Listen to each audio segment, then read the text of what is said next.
خدا نکنه که یکی ما آیفون 14 داشته باشه. بردین سر جیب میگذارم در جیب، باز میگم یک عکس توسط فوکس بگیرم سر پروفایل برابرش کنم که یک دو نفر خوب بفهمه که آیفون 14 دارم، حال 15 شما ده بخشش باشه. این موبایل بلند نمیکنه که سادگی که قیمتش 3000 افغانیه. این ساده است که بس سیاست مزه الهاکم التکاثر. الله میگه شما رو غافل ساخته، شما رو غافل ساخته تکاثر و زیاده خواهی.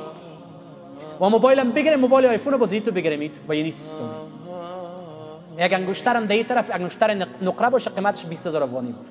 این دیگه افتخار است. اینه که بگه یک مقاله نوشته بکو، یک مقاله یک چند کتاب مطالعه داره، میگه من بخی بیادم نمیاد که در تاریخ من کتاب مطالعه کرده باشم. بازم یک ژاپن رقابت میکنه. ما مشکل داره. این چیزای افتخار نیست. به این سر اندیشه ناب اسلامی، یک انگیزه خوب، یک فکر خوب، یک هدف خوب، یک همت عالی و متعالی سر، یک اخلاق نیک ما شما سری صحبت بکنیم که در این چند نمره داریم، این حساب بکنیم. پول خو هر کس داره، فرزندای زیاد خو هر کس داره.